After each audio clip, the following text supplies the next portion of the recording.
Good morning, everybody. Welcome. This is the Art of Agile Development Book Club. I am James Shore. Today, we are talking about Whole Team, which is all about cross-functional teams. As a reminder, the book is now available. You can get it at your favorite bookseller, or you can go to jamesshore.com/s/buy AOAD2. Thanks, everybody. It's awesome. It is available in both print and ebook versions. So as I said, today's topic is Whole Team. I'm going to get things started by reading an excerpt from that practice in the book. Whole Team. We have all the skills needed to deliver great results. Modern software development takes a lot of skills, not just programming skills, people skills, artistic skills, technical skills. And when those skills aren't part of the team, performance suffers. Rather than focusing on a feature and completing it, team members have to juggle multiple tasks as they send emails, wait for responses, and deal with misunderstandings. To avoid these sorts of delays and errors, Agile teams are cross-functional whole teams. They're composed of people with diverse skills and experience who collectively have all the skills the team needs to fulfill its purpose. Broadly speaking, these skills can be grouped into customer skills, development skills, and coaching skills. Note that Agile teams need skills, not roles. Sometimes senior programmers with a lot of company history make the best product managers. Sometimes project managers have great testing skills. Not only that, Agile teams learn and grow over time. Everybody works to broaden their skills, especially customer-related skills. So that is the topic for today. Whole Team is just all about cross-functional teams that have all the skills they need to be successful. So again, the reading talks about customer skills, development skills, and coaching skills. Which skills have been important for your teams and why? Jim York in the chat says all of them. Jim, if you'd like to expand on that, go ahead and raise your hand. In the Discord, and as usual, we've been having some fantastic discussions on the Discord, and you can join the Discord by going to jamesshore.com/s/AOAD2 Discord. That's AOAD2 for Art of Agile Development, second edition, and then Discord. Thomas Owens says, I've seen teams that include dev, test, ops, UX, product management, project or program management. Haven't personally seen sales, marketing, professional services, and similar on the team. And not sure I'd want to, though. By that point, the team would be getting pretty big. I've seen people advocate for it, but I really struggle with value for a lot of the supporting roles on the team. Having a good, close relationship with those other groups is very important, though. So what are your thoughts on this topic? Jay Bazuzzi replied, I don't want a ton of specialists in the team. I want about 8 people, but the team is responsible for all of these concerns, responding to Thomas Owens. He says, he goes on to say that some people might specialize deeply where we need it. We might have a basic understanding of some areas, and that's good enough. We might have a basic understanding plus consult with a specialist from time to time. And there is more on that vein in the Discord, but Jim York has his hand up. Jim, welcome to the show. Oh, thanks, James. So I responded all of them. And so I look at flow and flow of value creation to the customer. And my experience has been that any one of those dimensions can interrupt flow. So I think it's part of what we look for in coaching in the Agile community with our teams and our organizations is how do we enable that flow and get all the people that are necessary given a particular set of work and a particular job to be done by the customer. And one of the things that really puzzles me, James, and I'm curious what your reaction or comment or others on the discussion today might have, when we're talking about whole team and everyone, that's a lot of skills. It is. And we often talk about small teams in Agile, and to collect all of those skills into a small team is often a bit of a challenge. And we talked a bit about scaling in the last thing. So I'm not really interested in a response that's more aligned with scaling. I'm talking about even the small initiatives, the smaller product spaces where a single team, is an appropriate size, but getting all of those skills. And when we talk about whole team, I'm thinking, the larger ecosystem, which includes the customers, and if you're in a regulated environment, the regulators, all the different dimensions that impact the ability to have flow of value to the customers, a flow of the most important work. So when I say all of them, it really boils down to you're only as strong as your weakest link, in the flow. So I'm just curious to hear what your response or others might be to that idea of how do we get all of those skills effectively, on the team. I think that's a great question. I'd love to hear what other people have to say about that. I certainly agree with you. Sometimes it seems daunting. In the Discord, Thomas Owens listed off dev, test, ops, UX, product management, project or program management, sales, marketing, professional services, on and on and on. On and on. And that is a lot. And I haven't seen teams that have dedicated people in all those roles. And I honestly often don't see teams that necessarily have skills in all those roles, although we definitely feel it when those skills aren't present. When I think about it, and again, I'd love to hear from all of you, but when I think about it, the teams that I've been seeing the most success with when they were small like that, and often these days there is a lot of scaling, but I know you asked not to include that. And I think FAST, by the way, is brilliant at allowing you to have all these skills without dedicating them to a single team all the time. What I see is a lot of generalizing specialists. People are good at multiple things, and but even then, I think sometimes some things slip through the cracks. And the way you deal with that is you don't have them on the team, but you have people on the team who are able to go out and take advantage of other people's expertise. It looks like Drew Bryan has a comment on this. So, Drew, welcome. Hey, good morning. I was going to say, one of the things you said when you were going through the book excerpt was really that stood out for me was the differentiation between roles and skills. And as we talk about all these skills, one thing I've really noticed is that each one of these is a career path unto itself, right? And there are people with dedicated investment and learning in those spaces who have honed that skill and become an expert. And I really do think one of the things I've seen across a lot of teams is the assumption that each one of those skills has to be a role. Or the flip side being that once you put a person in that role for that dedicated skill, the need of the team kind of grows to fill the role where maybe it wasn't needed in a full-time capacity. So I think one of the assumptions for me is that not every team needs every one of these skills at a level 10, right? Like every team needs some element of some of these skills, but the most successful teams that I've really seen are the ones where the delivery of those skills is viewed as a team initiative. So the team needs some level of project management skill, but we don't necessarily need a project manager. We need some level of product management, but we don't necessarily need a product manager. We need some level of customer support, but we don't necessarily need a customer support specialist. We need mechanisms that facilitate those things that the team can deliver. But when viewed as a team responsibility for that skill, not just an individual, I've seen a lot greater success there, which kind of speaks more to that T-shaped or generalizing specialist.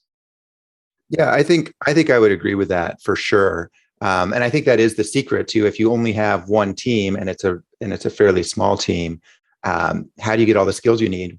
Well, when you need a 10, you push for that, but often you can consult with the 10s and you don't need that full time. Ryan Shaw has his hand raised. Ryan, let me invite you to unmute. Ryan, welcome to the show. Thanks. I would agree that all of those skill categories are important. What I've seen happen on a fairly productive team is that the focus on those categories seems to be cyclical, that we may feel we're a little weak in the customer skill set, so we'll make some experiments or make some changes to improve there. And then we'll start to focus maybe on development skills and focus there for a little while. I've never seen it happen where we try to focus on all three and improving them at the same time. And I think that's good. I think that you just look to see where you're weakest and you make a little improvement there and then move on to the next thing. I agree with the other comments too, but in my experience, we've been just kind of trying to focus on one or the other and then moving to the next thing over time. Yeah, I'd say that's my experience too, is that I think high functioning teams can tell where they're weak and they tend to focus on building in those areas. And like you said, it's not everything all at once. It tends to be, this is right now where we need to raise. And then once you raise that, you're like, well, actually, that has revealed that now we need to be over here.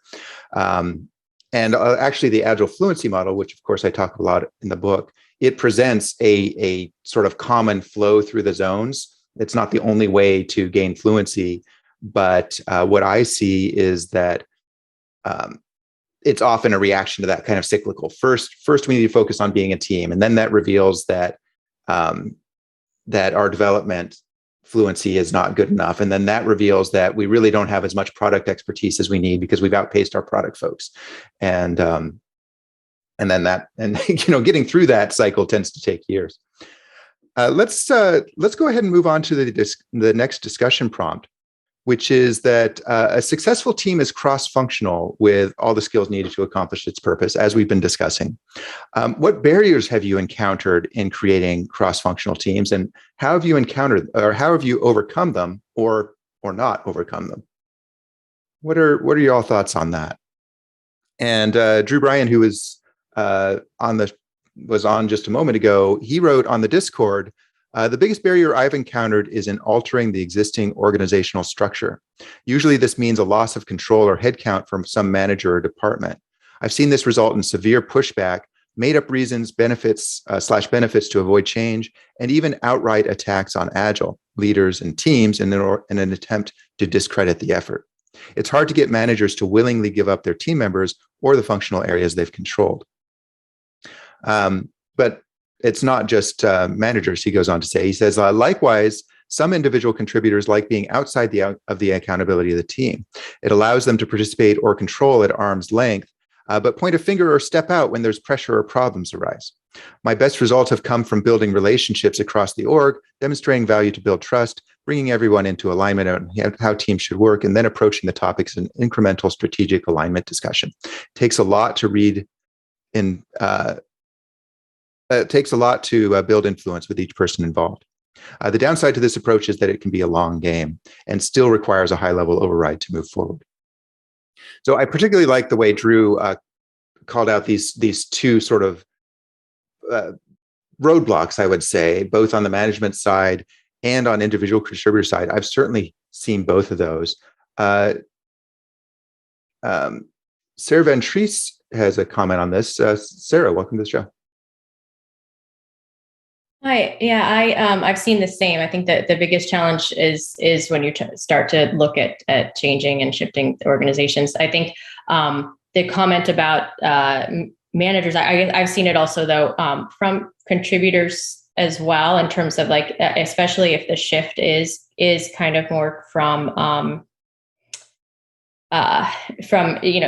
you might be being asked to start to generalize in areas that maybe you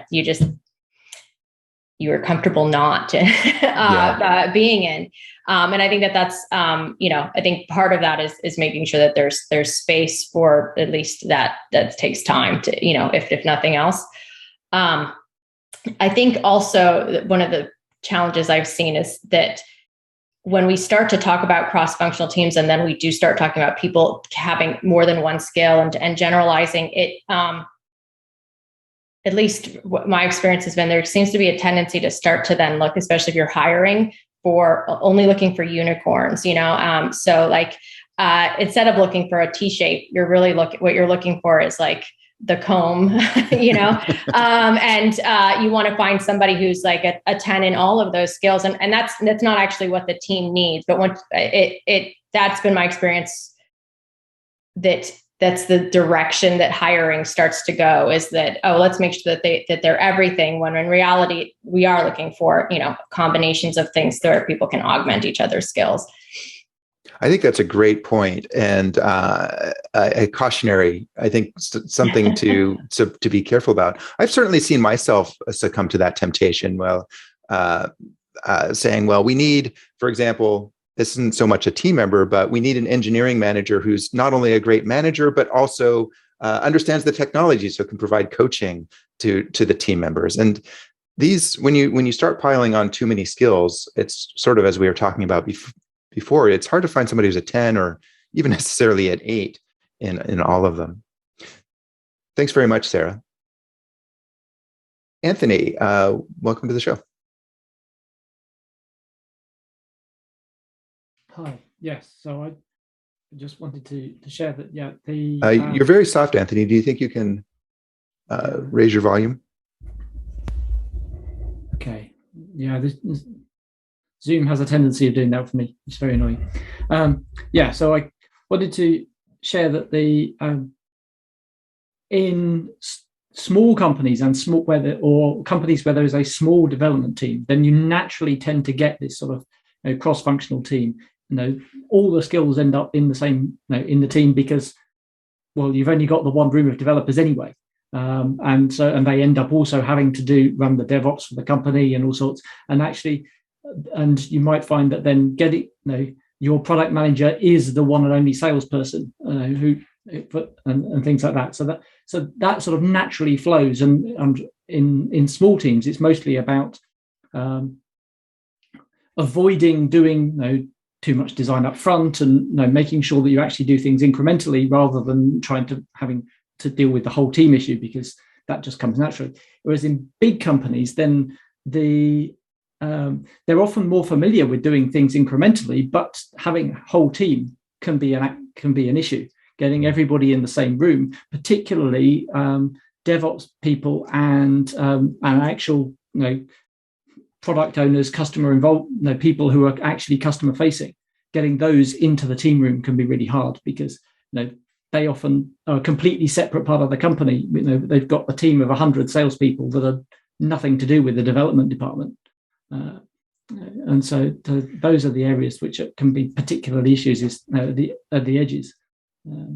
Yeah, I would agree with that. That's been my experience. I do like to work with more startup-oriented companies when I have the opportunity. And what you see in a startup, especially in the early stages of a startup, is they have to do everything. And there's a lot of this entrepreneurial spirit of let's go figure stuff out, which of course is Agile is a great fit for Agile. And then as the company gets bigger, sometimes these startups that had these great cross-functional experiences say, well, now we need to grow up, and they actually purposefully segregate their folks and make it hard to have that cross-functional collaboration because they think that that's what real companies do. But actually, I think it's the other way around. If companies could have more of that cross-functional collaboration, they would benefit from it. Thanks for the comment, Anthony. Jim, welcome back. Yeah, so I loved Sarah's comment of the unicorn, and I love cone-shaped. That's an absolutely wonderful visual image. And Anthony, your thing of the small teams, and basically, it's we're all we've got. So we've got to make do with that, and we've got to make sure we have everything that we need. And James, you're part of the companies like growing up. This is what a real company, and it's like real companies are. In that context, it's like through intentionally creating scarcity, right, or a constraint that did not necessarily exist when they were small and entrepreneurial.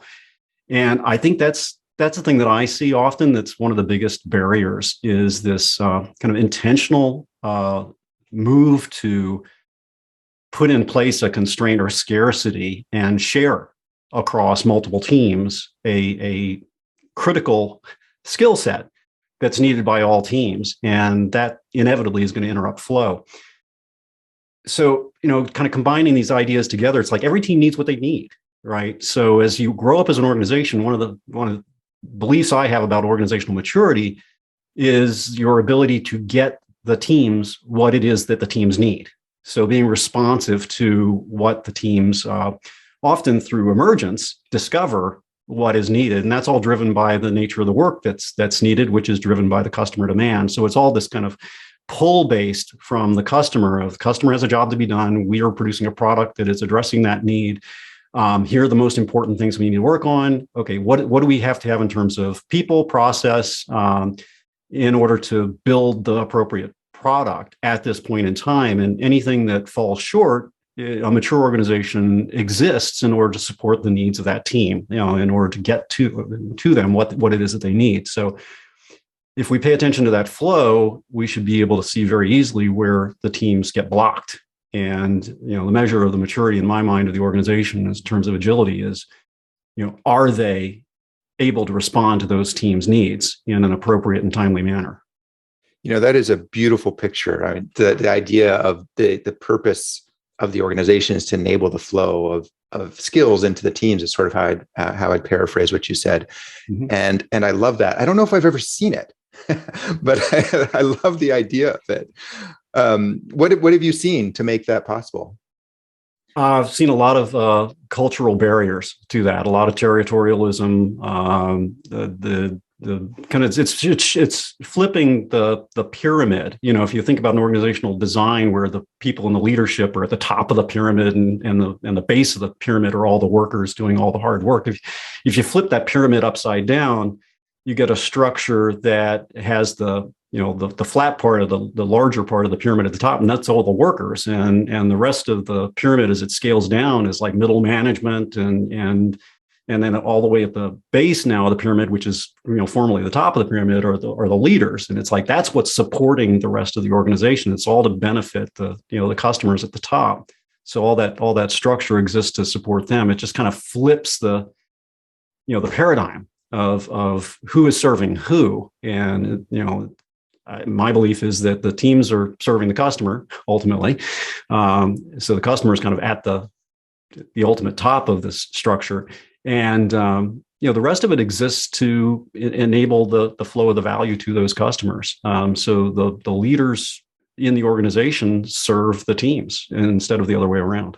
Yeah. But it's rare, very, very rare to see that. Yeah, I would certainly agree with that. I mean, this is the classic idea of servant leadership. Mm-hmm. And I see a lot of people paying lip service to it, mm-hmm. but I've only encountered a few companies that I thought were really good at it. There's actually a company I'm working with now that we've worked together on and off over the years, and they've always impressed me with how capable their managers were. And in fact, and up until fairly recently, the title wasn't manager; it was just coach.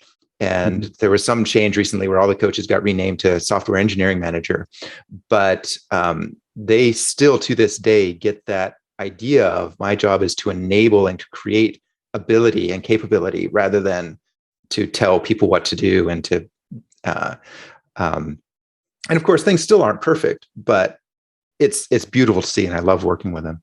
Well, to Anthony's point earlier, I've seen this on smaller teams in smaller organizations where the leaders kind of really get that, and there's this transformational point where they grow to a certain size, and then we begin to put in levels of bureaucracy and organizational designs that start to separate things out into silos.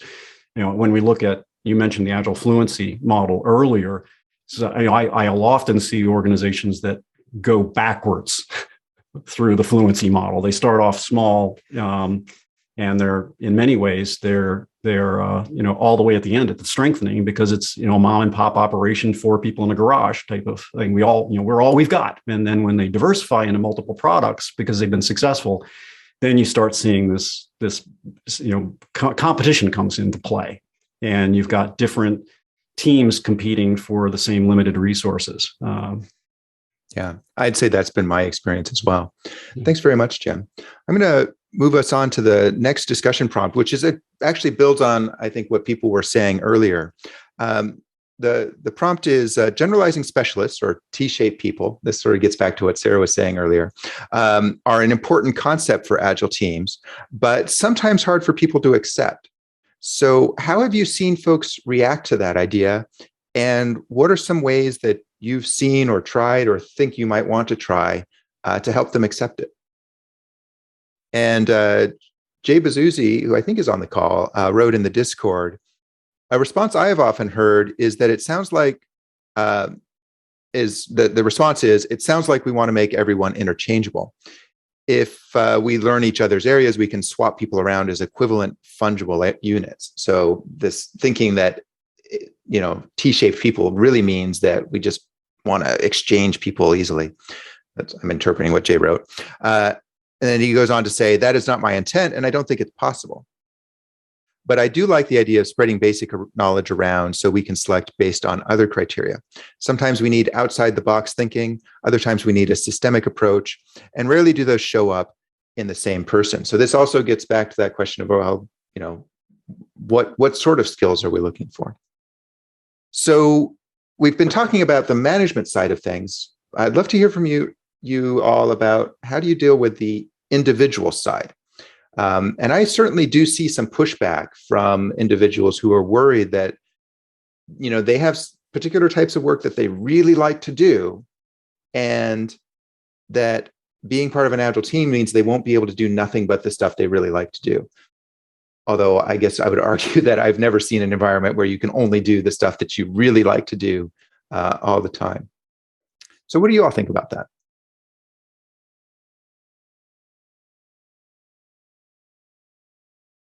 Patrick, welcome to the show. Hello. So it's been interesting in our transition. We've been really encouraging people to be more T-shaped, and generally they're excited and optimistic about it and want to do that. But for whatever reason, it doesn't happen. Mm-hmm. When you try to dig into that, there's probably lots of reasons why it doesn't happen.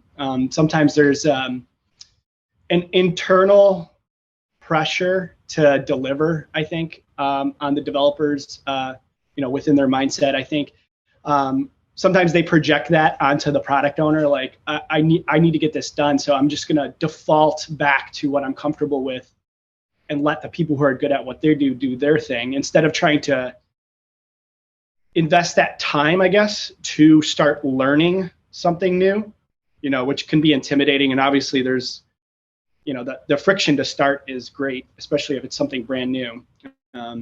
This tends to happen a lot between at our place, where developers are more specialized on a back-end technology versus, more front-end web-facing technologies, where you almost end up having microcosms of teams within a team and trying to encourage them to support and pair with each other has been a challenge. I don't think we have a solution yet, but those are some of the things we've observed so far. The point you're making about developers put a lot of pressure on themselves, team members put a lot of pressure on themselves. It's something that I've seen. There's another company I'm working with now, a different one than I was mentioning earlier, where we've implemented FAST. I think I may have mentioned this in previous book club sessions. And one of the elements of FAST is that you have basically a stand-up meeting every 2 days that crosses the whole organization. And one of the responses we got back was, well, we feel a lot of pressure to deliver all the time. And our messaging has been very consistently, your job during this time, particularly as we are getting this started, your job is to learn how to broaden your capabilities, learn how to work together, learn how to contribute to other areas that you're not used to. We're not expecting you to finish everything every 2 days. We're not expecting anything in particular every 2 days. Just focus on learning how to contribute to more places.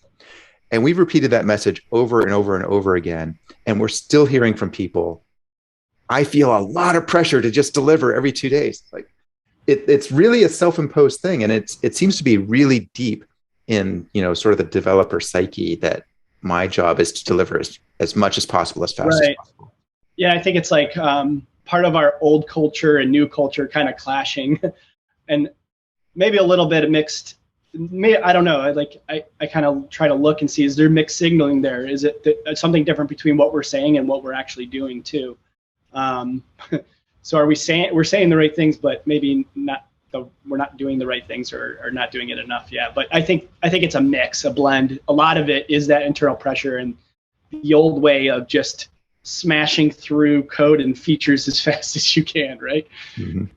Yeah. Jerome has a comment in the chat saying, change the incentive structure. And I think that can be a big part of it.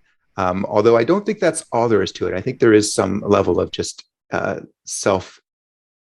self-imposed pressure as well. Patrick, thank you very much for the comment. I'd love to hear we've got a lot of hands raised. So Michael, I'd love to hear your thoughts on this. So welcome to the show. Yeah, hi. Am I audible? You are, thank you. Okay, so I was just going to say with regard to the T-shaped people, I'm trying to experiment with one concept, which is where, the primary passion for the vertical bar in the T would be aligned with the domain where your company is operating. So I think in your book, there was an example of some music editing software. Mm-hmm. And in that case, I would say it's probably better to hire a musician who's willing to learn programming rather than trying to do it the other way around, or at least have some people like that. And I find that, using the test-driven development and other practices, they create a lot of safety for these people, and they kind of pick these programming skills quite naturally. And then you have quite a good team that shares a common interest, which is the target domain, which is good. And of course, you can then have some dedicated architects or other people. But I was trying to make the point, it's better to start with your domain and to learn the generalization as the coding and development rather than doing it the other way around. Mm-hmm. I've met quite a few people who have come up into programming through that sort of path, and I think one of the mob programming components very much share that perspective.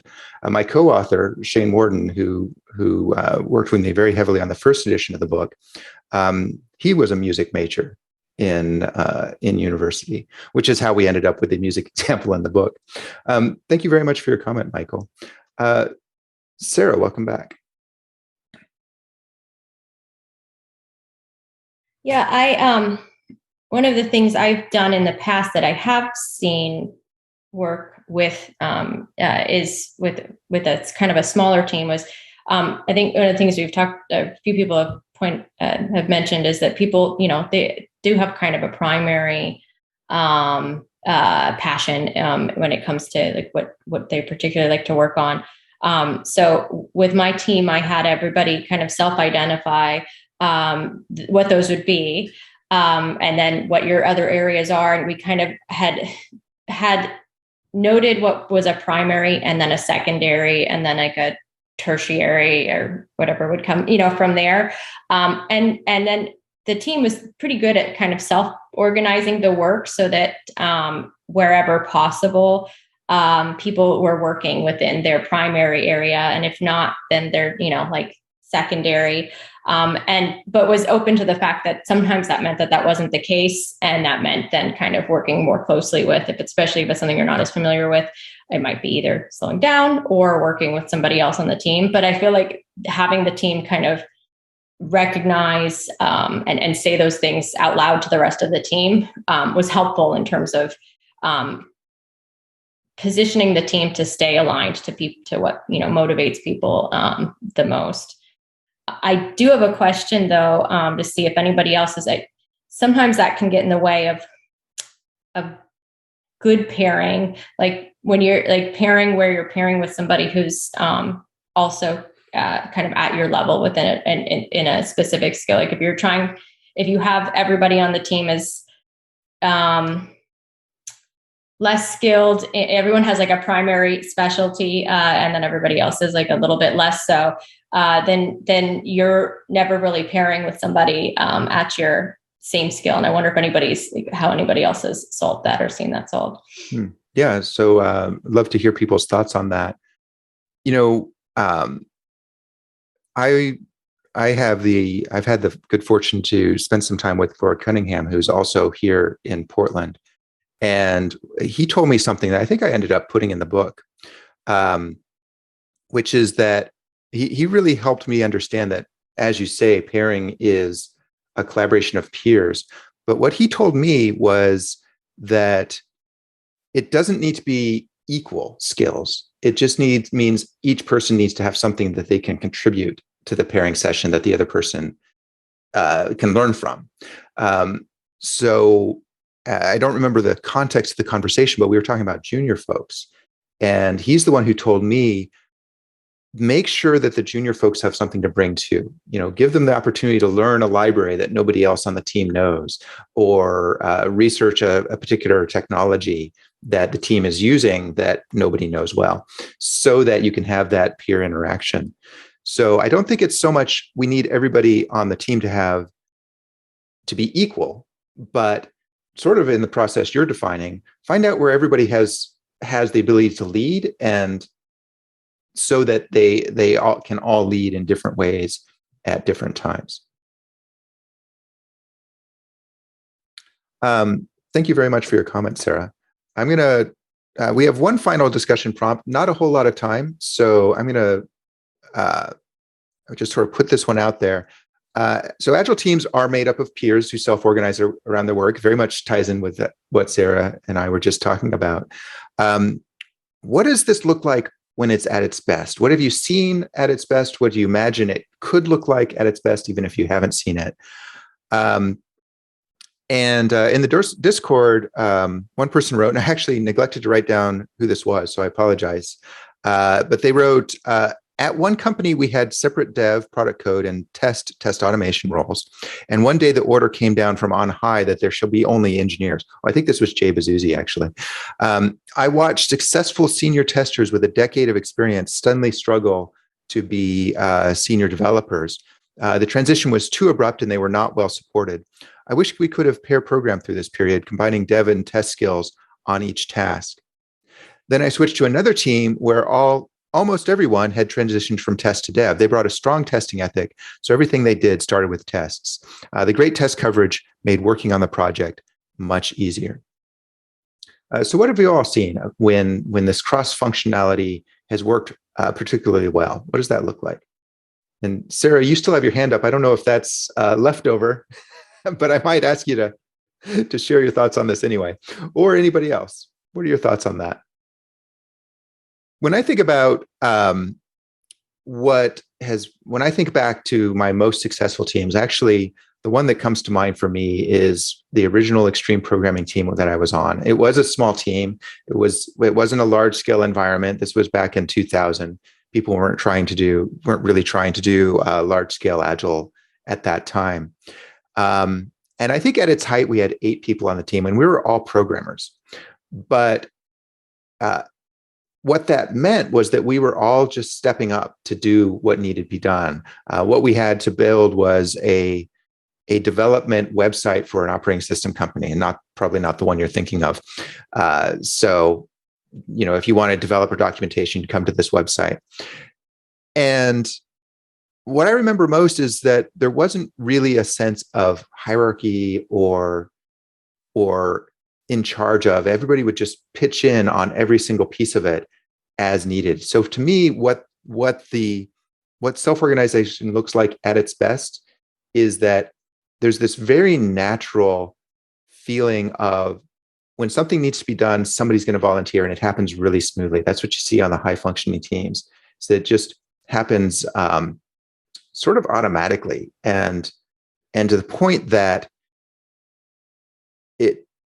you're not really waiting for somebody to volunteer. You're not waiting for trying to figure out who's going to do something. People just know, by virtue of having worked together well, who can do what, and just automatically defer to those folks when the time comes. Jim, what are your thoughts on this? Well, I love that idea that it automatically happens, but I think key to that is that the work that's needed is made visible, so that the individual that is going to step up and take that piece of work can see that it's needed. And in the absence of that visibility, we're not going to have that that attraction, that pull of that work that needs to be done by the person who is the right person to do it. And that visibility also is essential for understanding when something is blocked. I mean, that's one of the things that I find working with teams is sometimes there's a piece of work sitting up there in whatever information radiator the team is using to understand, what's before them. That things that aren't moving are easy to see. Yeah, it's obvious that this is not being addressed, so that the right person can step up and address it. And it also makes it possible, if it turns out that the team doesn't have the skills necessary to do that at the appropriate level of quality, that it then becomes a point of discussion, part of a mini retrospective, as it were, is how are we going to fix that? And sometimes that is somebody on the team who has a talent and a desire will step up and learn how to do that kind of work. Or other times they might have to pull in somebody from outside of the core team to supplement that team's skills, in that moment. And again, that comes back to the earlier discussion about the organization being able to respond to the team's needs. So the team has to be able to see it. They have to be able to react to it, and hopefully they're able to address it themselves. But in the instances where they're not able to address it themselves, the organization needs to hear their request and respond to that so the team gets what they need. Great points. And as I think back on that team, we had all those structures in place. We had the big visible chart. We did the task plan, and we were sort of worked everything out, and we worked from the board. We had the daily stand-ups. Mm-hmm. Another great conversation. Unfortunately, we are out of time. Thank you all so much for your participation. Our next session is on December 10th, and the topic will be Team Room. We're going to be talking about techniques for creating great collaboration, both remote and in person. I'm sure this is going to be another really interesting topic. I personally can't wait to hear people's tricks and techniques.